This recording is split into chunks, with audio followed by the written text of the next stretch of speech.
Welcome everybody to the AI Agent Show. This is Ryan Staley, your host, and I am back with Darryl Kelly, the CEO of Aspect. So one of the things, if you missed episode 1, Darryl broke down the very unique process he created to design an AI, basically agent of himself, or an AI agent that he could co-work with. And now we're going to get into some more specifics because he needed a little time to refocus on some of the things that I was driving him down the lane from. Although it was good, he's got some really amazing stuff in this episode. Darryl, welcome. Happy to have you back. Thank you. Glad to be back. This is going to be the less artificial version of engaging with the model. So, well, go ahead, man. Bust in what you were telling me about, like how you use this, and then like the example you gave up. I think this is like perfect for what a lot of people are running into right now. Yeah, it's look, this model, the reason why I was so compelled to build this model was to have a real-time sparring partner with me. I'm neurodivergent. That's like an identity that I wear, and I wear very proudly. I have ADHD, and it has become my greatest competitive and unfair advantage, not just in life in general, but as a leader, because I can focus on 30 things at once. I can compartmentalize things. I can react and respond to that thing, but not that thing. It gives me a unique perspective on the world. And then it allows me to hyper-focus whenever I want to, right? Like if I go deep on something, I go really deep, really, really, really deep. But then I know how to step out of that as well. It allows me to observe the world in a different way. And when you think about the transformations that I have been around throughout my career, it's allowed me to tap into fast pattern thinking. And so when I was like, oh, how do I use technology to elevate my potential selfishly, right? Everyone's looking like, how do we apply it to the enterprise? Like, wait, hold on, like I'm a product. And so how do I become the most valuable product? Well, I'm going to take this and point it into, me. And it's actually funny, in my journal, I call it versions of the operating system, my own internal operating system. And so like the example that I wanted to show is how I'm leveraging my journal, which is input data, context and nuance, and then how I'm using a machine, right, that's tokenizing it. It's able to pay attention to things that are way dormant in our own human mind. It's also very powerful at pattern recognition and predicting and probability. And so it's like, how do I leverage this to help me better in every area of my life, but also help me to focus when it's time to focus, hold the mirror up when it's time to hold the mirror up, help ground me when it's time to help ground me. And I do it in every area of my life. The area that I want to show you right now, and it's a pretty raw moment. My son also has ADHD. My daughter has ADHD. And I love that I'm the parent that has not survived ADHD, but has found a way to make it work for me and make it work very efficiently for me, the product that is Darryl. And so my goal is to leverage this model to also help accelerate the impact for my kids and how they can help harness their superpowers so they can get to some of these realizations maybe just a little bit quicker than I did, with a little bit less pain and labeling. Right. When I grew up, I was always labeled as the bad kid. And literally what I'm going to show you right now is something that I'm working on with my kid, Noah, who I love dearly. And I think if we go into the prompt, it'll make a ton of sense. Yeah, man. Open it up, share your screen. Like, I think I told you before, I think like I have ADHD undiagnosed, right? I never gotten tested on it, but I definitely have some symptoms of it with what I do. So I'm excited to see this. Yeah. So context is always important. My son's having a little bit of interpersonal challenges at school. He's going through what I went through, where it's easy to get alienated because you're a little bit different. And so his teacher reached out and said, hey, Noah's been having high emotional days, and he's not being super disruptive, but he's just really emotional from interpersonal interactions. And so, pardon me, the teacher and we went back and I was collecting information, and then I, of course, processed it with my journal for a while, and then I went to sleep. And then I woke up, and now you're seeing a little bit of like how it starts. And so I wrote, okay, so I had a complete aha moment this morning, and I'm thankful for my subconscious because I asked myself before I went to sleep. This is the text it's voice to text, so you can see, what does no one need? Wait, hold on. What does no one need? What does no one need? And woke up. I asked myself, what does no one need? That's what it's supposed to say, but it picked that up. It clearly understood that. What does no one need? And woke up this morning feeling really convicted that he needs affirmation. And I'd like you to help me, based off of the context of what you know about Noah and what he's struggling with. What would be a good affirmation I could write down that he could repeat to himself, that I could have his teacher help encourage him with what's something I could write on one note card. And then here's the response. I don't know if you want me to read it or whatever, but I mean, it is really extraordinary because this was, I don't know, a week ago, and every single day we have been repeating this affirmation, and it's created an opportunity for us to have really meaningful conversations, specifically around belonging, about being different, and then about resetting, taking a breath, resetting, and not emotionally reacting. This model did this, right? Now, given like it put a lot of effort into training and CBT and fallacies and biases that we have. So like, I would like to say that it had trained on really, really great data. But it's also trained on Noah. Like it knows Noah since he was born, right? Like since he was born, it knows Noah. Yeah. So I don't know. You tell me. Yeah. So why don't you read it, and then I'll talk to the color commentary it's got on here, because it's pretty good too. This is a powerful realization, and I love that you're leaning into this with intentionality. Noah needs affirmation that anchors him to belonging, resilience, and self-trust. Something simply but deeply affirming. Affirmation for Noah. I am strong. I am kind. I belong. I don't have to be like everyone else to be awesome. I bring something special just by being me. I can take a deep breath, rest, and try again.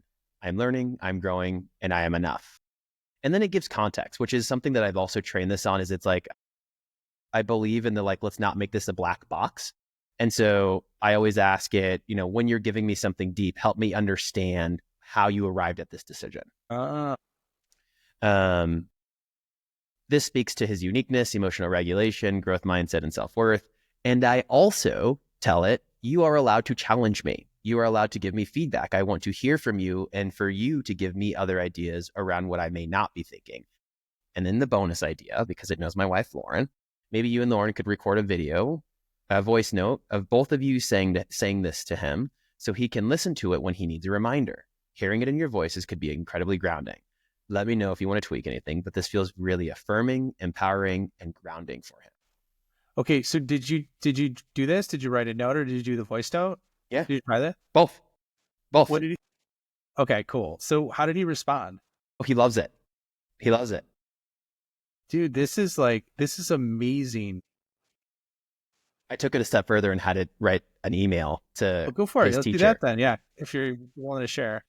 Yeah. So then it goes to this email to Noah's teacher. And given an agent probably could do this, and I think this is actually a really good segue to the harmony that's going to happen between large language models, which is information, and agents, which is orchestration, action on top of that, right? You need both, right? Like it's not one or the other. And I think that's the conversation right now, is it's like, oh my gosh, agentic is going to completely disrupt LLMs. It's like, well, yeah, there's still a vertical stack that makes agentic AI possible. And if we can train the LLM in a really meaningful way, the probability of the outcome from an agentic point of view will be that much better, because it'll have context that'll help inform the decisions and actions and rationality on the agentic side. So, if I used Claude, or if I plugged this into operators, GPT operators, yes, I could have it send this exact thing, but this is how you would do the harmony between it. Like the prompt would change from, awesome, could you help me draft an email to send to Noah's teacher, to help me draft an email and find the best time to send it to the teacher that's going to be appropriate for her to read it. Anyways, here's the email. I'll read it very quickly. Subject, a small affirmation to support Noah. Hey, Molly, I really appreciate you taking time to check in with us about Noah. After reflecting on everything we've discussed and what he's been navigating, I woke up this morning feeling really convicted that what he needs most is affirmation, something simple yet powerful for him to feel anchored in belonging, confidence, and self-trust. And then I'm skipping on now. I don't expect you to say the whole thing, of course, but if you ever notice a moment where he's feeling overwhelmed, discouraged, maybe even just a small nudge with something like, you got this, Noah, you belong here, take a deep breath, reset, you bring something special to this classroom. So this specific second set here is something that I gave it in the prompt. And you can see how it's even using a little bit of the nuance. Like I have a document that's called the DK operating system that has a lot of like the linguistic things, like how I use language, how I deliver. So when it does write on my behalf, it's writing literally on my behalf using linguistic patterns and rhythms that I would naturally use. So then you can see I'm always very, a very positive person and want to be motivating and encouraging. And so you can see at the end, thanks for all you do. Lauren and I are really grateful for this partnership and supporting Noah. Let us know if you notice any shift, there's anything else Wow. you think might help. Dude, that's beautiful, man. And that's like one example, but that could be life-changing for a kid. Yes. Like to do this or to have this kind of support, especially when they're struggling, and like, I don't know. I mean, there's so many amazing things like that I could say from that. Anything else that you've seen? We don't need to show the example because I know we're getting close on time. Yeah. We're actually over time right now, but and you're running a big company, so I want to be sensitive to that. But anything else that you love in a situation like that, specifically with your son or raising kids or anything else like that that you think would be good to hit on before we bounce? Makes me sharper as an executive, right? That whole exchange, I was able to have a little bit more emotional capacity on reserve versus if I went through the affirmation, did the whole thing, right? Like it knows and can predict what I would say in that case. And so that's like extra cognitive processing that now I have to go apply somewhere else. The same is true when I'm running, Aspect or the boards that I sit on. I don't think that I could I take that back. I was already doing it before AI. I am doing a lot of things, right? I have a photography company, like there's a lot of things that I do. A lot of things I do. I have a small startup, a lot of things that I do. I do all of them 100 times better right now. And I also have space, like down here, there's 2 books that I'm reading right now. Like my capacity has gone up. My judgment making has gone up. And honestly, I'm spending far less time thinking about all of the nuanced problems that are happening in the business or in the world or with my children. And so I have more capacity to process and to train my own self. And so now I show up better in every area of my life. And I genuinely will say it's because of this model. I'm thinking sharper, I'm thinking faster, I'm thinking more rationally, and it makes me better in every area of my life. That's amazing, man. Like, so 2 things is my final note on that. One, it's like your cognitive load, right? Like just like how Steve Jobs wore a black turtleneck every day so he didn't have to think about what to wear. You're doing that across thousands of different actions over the course of a week so that you have more mental bandwidth to tackle the big ones that really matter. Not that this doesn't really matter. It really matters, but like, that would have taken you hours to do and a lot of calories mentally. And you probably got a better result because you just set it up the right way. So that's one. And number 2 is like, you inspired me that I need to do this. I've done a lot on the work side. I haven't done it on the parenting side. And I think that's a massive gap in my game right now, especially with an AI model like that. I do journal as well.